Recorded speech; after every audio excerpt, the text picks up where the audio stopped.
Olá! No vídeo de hoje nós vamos explicar a expressão usada por Jesus em Lucas capítulo 16 e versículo 12. Leia com atenção. Especificamente vamos ver uma citação sobre as riquezas da injustiça. Riquezas da injustiça. Granjeai amigos com as riquezas da injustiça da parábola do mordomo infiel, de Lucas 16 de janeiro de 2012. Esse versículo é, sem dúvida, de difícil interpretação. Há pontos que não serão esclarecidos antes que venha o Senhor pela segunda vez. É natural que um livro como a Bíblia, escrita por inspiração, contenha coisas difíceis de se compreender. O defeito, contudo, não está no livro, mas em nosso limitado entendimento. Se não aprendemos outra coisa nesta parábola, ao menos, sejamos humildes. Devemos possuir, antes de mais nada, muito cuidado, para não deduzirmos do versículo citado, doutrinas e preceitos que ele não ensina. Em primeiro lugar, queremos salientar que o nosso Senhor não se refere ao mordomo como um modelo de probidade. De outro modo, não lhe teria dado o epíteto de mau. Jesus nunca autorizou a falta de honradez no comércio humano. O mordomo de que tratamos enganou o seu Senhor, e quebrou, assim, o 8º mandamento. Seu amo ficou admirado da astúcia do seu servidor, quando lhe chegou ao conhecimento o que lhe havia feito, e louvou-o pela sua sagacidade e previsão. Porém, isso nada prova que o seu proceder lhe agradasse, e de fato não há uma palavra que indique a aprovação do Senhor Jesus, pois com o vocábulo, amo ou Senhor, a parábola não denota o Senhor Jesus, mas o amo do malfeitor. De fato, sob o ponto de vista moral cristão, o modo como agiu o mordomo não pode, de forma alguma, ser imitado por nós. A advertência feita nesse caso é muito necessária. A má-fé nos negócios é, desgraçadamente, muito comum em nossos dias. A honradez nos contratos é coisa rara. Em transações comerciais muitos praticam atos que a Bíblia condena. Milhares de pessoas aqui, para depressa ficarem ricas, cometem faltas que ofendem a equidade. PV 28.28. A astúcia, a destreza em comprar, a habilidade e esperteza em vender e realizar negócios de toda natureza, fazem passar despercebidas coisas que se não deveriam permitir. A classe a que pertencia o mordomo infiel é, contudo, numerosa. Não nos esqueçamos disto. Sempre que fizermos aos outros aquilo que não desejamos que nos façam, podemos estar certos de que procedemos mal aos olhos de Cristo. Observa-se a lição principal que se nos prodigaliza nesta parábola. É prudente estarmos prevenidos para qualquer contratempo.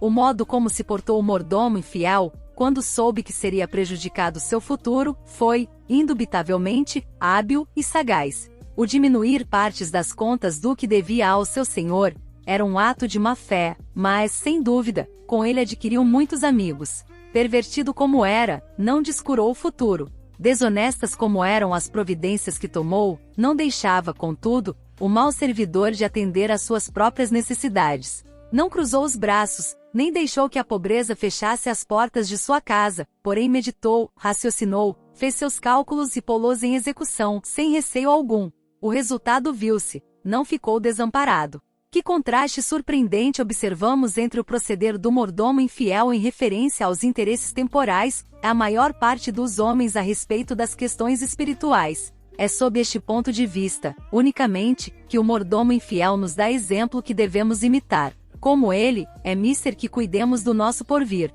Como ele, é necessário que nos previnamos para o dia em que deixarmos a morada terrena para entrarmos na celestial. Como ele, temos de construir um edifício nos céus, onde fixaremos o nosso lugar, quando se desfizer o tabernáculo terrestre do nosso corpo. 2 Cor 5.1. Realmente, é necessário empregar todos os meios válidos ao nosso alcance, para obtermos a morada celestial. Sob este aspecto, a parábola é altamente instrutiva. A solicitude que os homens do mundo manifestam pelos interesses dessa vida deverá provocar vergonha aos cristãos por sua frieza muitas vezes manifestada para com as coisas eternas. O zelo e a constância de que os homens negocistas dão provas, quando percorrem mar e terra para granjearem riquezas, são uma natural reprovação da indiferença e indolência que patenteiam muitos crentes a respeito dos tesouros celestiais. As palavras do Senhor são verdadeiramente profundas e solenes. Os filhos deste mundo são mais prudentes na sua geração do que os filhos da luz. LC 16.8.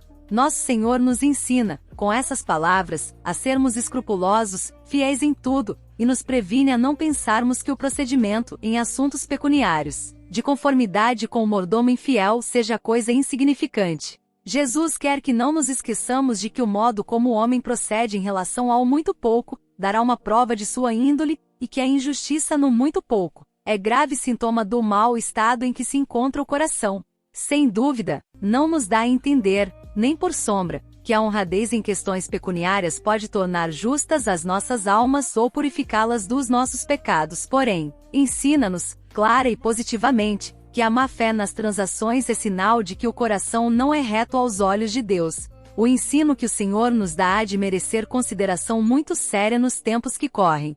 Parece que existem pessoas que se persuadem da possibilidade de divorciar a religião verdadeira da honradez comum, e que se alguém é ortodoxo na doutrina, pouco importa que na prática use a trapaça ou o engano. As palavras de nosso Mestre são, de fato, um protesto solene contra essa perniciosa ideia. De start, devemos velar para não cairmos em semelhante erro. Defendamos com energia as doutrinas gloriosas da salvação pela graça e da justificação pela fé. Porém, longe de nós supor que a verdadeira religião autoriza, de alguma forma, o menosprezo da segunda tábua da lei. Não nos esqueçamos, nem por momentos, de que a verdadeira fé se conhece por seus frutos. Estejamos certos de que quem não é honrado, não possui a graça divina. Por outro lado, o leitor deve entender que essa parábola não foi dirigida aos escribas e fariseus, mas aos discípulos. Estes ouviram a lição que Jesus dera aos hipócritas, ouviram falar de um homem que malbaratou seu dinheiro,